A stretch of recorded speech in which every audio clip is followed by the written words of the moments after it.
భోజన ప్రియులందరికీ నమస్కారం. పల్నాడు రుచులకి స్వాగతం. పిల్లలు ఎక్కువగా స్నాక్స్ విషయంలో కొత్త కొత్త టేస్ట్‌లు ఇష్టపడతా ఉంటారు. అలాంటప్పుడు రెగ్యులర్‌గా మనం చేసే స్నాక్స్‌ని కొంచెం పక్కన పెట్టేసి, ఈ విధంగా పొటాటో బైట్స్ చేసి పెట్టండి. చాలా చాలా ఇష్టంగా తింటారు. ఇవి చేసుకోవడం కూడా చాలా సింపుల్. గట్టిగా అయితే ఒక 20 నిమిషాలు టైం పట్టిద్ది. చాలా చాలా క్రిస్పీగా, చాలా టేస్టీగా ఉన్నాయి. ఇవి ఎలా రెడీ చేసుకోవాలో చూసేద్దామా? అందుకోసం ముందుగా కుక్కర్ తీసుకొని ఒక 2, 3 బంగాళదుంపలు వేసుకోవాలి. ఇందులో తగినన్ని నీళ్లు పోసుకొని కుక్కర్ మూత పెట్టేసి ఒక 2 విజిల్స్ వస్తే సరిపోతుంది. బంగాళదుంపలు ఈ విధంగా ఉడికిపోయిన తర్వాత వీటి మీద ఉన్న స్కిన్ తీసేసుకుందాము. ఇలా అన్నిటికీ స్కిన్ తీసేసుకొని పక్కన పెట్టేసుకుందాము. ఇప్పుడు ఈ బంగాళదుంపల్ని తురుముకుందాము.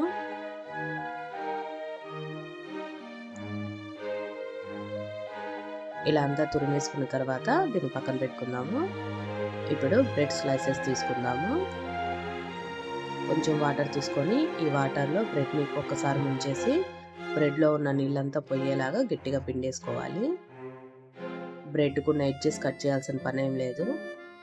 ఇదే విధంగా మిగతా బ్రెడ్ స్లైసెస్ అన్నిటిని నీళ్ళలో ముంచేసి గట్టిగా పిండేసుకుందాము. ఈ బ్రెడ్ స్లైసెస్ని ఇప్పుడు మనం తురిమి పెట్టుకున్న బంగాళదుంప మిశ్రమంలో వేసేసుకొని కలిపేసుకోవాలి.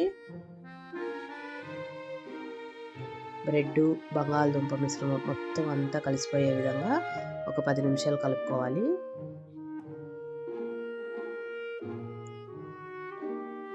ఇలా కలిపేసుకున్నాక ఇందులోకి రుచికి సరిపడా ఉప్పు, కొంచెం చిల్లీ ఫ్లేక్స్, ఇందులో కారం ఎక్కడ వేయం కాబట్టి మొత్తం ఈ చిల్లీ ఫ్లేక్సే వేసుకోవాలి. అలాగే కార్న్‌ఫ్లోర్ ఇంతే వేసుకోవాలని ఏం లేదండి. మన పిండి లూజ్‌గా ఉన్నదాన్ని బట్టి కలుపుకోవడమే. అలాగే కొంచెం మిరియాల పొడి, కార్న్‌ఫ్లేక్స్ ఉంటాయి కదా, ఆ కార్న్‌ఫ్లేక్స్‌ని కొంచెం మిక్సీ పట్టేసి అవి కూడా వేసుకోండి. చాలా టేస్ట్ ఉంటాయి. ఇలా ఇవన్నీ వేసిన తర్వాత మొత్తం కలిపేసుకోవాలి. ఇలా ముద్దలాగా అయ్యేలాగా కలిపేసుకోవాలి. ఇప్పుడు చేతికి కొంచెం ఆయిల్ అప్లై చేసుకొని చిన్న సైజ్ పిండి ముద్దను తీసుకుందాము. ఈ పిండి ముద్దని రౌండ్ బాల్ లాగా చేసేసుకొని వీడియోలో చూపిస్తున్న విధంగా సన్నగా పొడుగ్గా పాముకోవాలి. ఇప్పుడు వీటిని మన వేలంత మందాన కట్ చేసేసుకుందాము.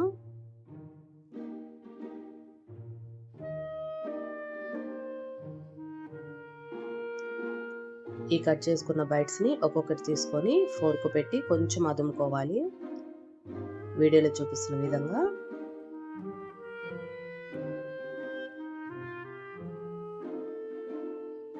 ఇలాగా అన్నిటినీ రెడీ చేసేసుకుందాము.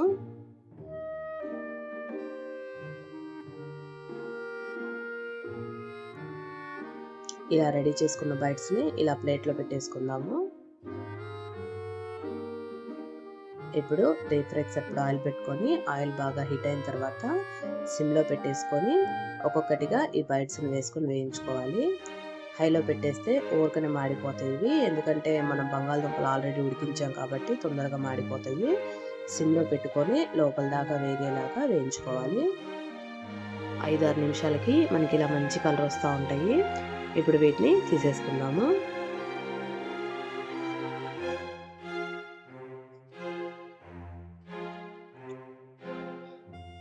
ఇదే విధంగా మిగిలిన బైట్స్ని కూడా వేసుకొని వేయించేసుకుందాము. ఇవి రౌండ్ షేప్లో చేసుకోవచ్చు, లేకపోతే ఈ విధంగా చేసుకోవచ్చు, ఎలా అయినా చేసుకోవచ్చు. మనకి వేగిపోయిన తర్వాత ఈ విధంగా వచ్చేస్తాయి. ఇవి కూడా వేగిపోయినాయి కదా, వీటిని కూడా తీసేసుకుందాము. అంతే అండి, వేడి వేడిగా క్రిస్పీగా పొటాటో బైట్స్ రెడీ అయిపోయినాయి. ఎప్పుడు బోర్ కొట్టే స్నాక్స్ కాకుండా ఈ విధంగా కొత్తగా ట్రై చేసి ఎలా వచ్చినాయో కామెంట్లో చెప్పండి. Thanks for watching. కుదిరితే సబ్స్క్రైబ్ చేసుకోండి.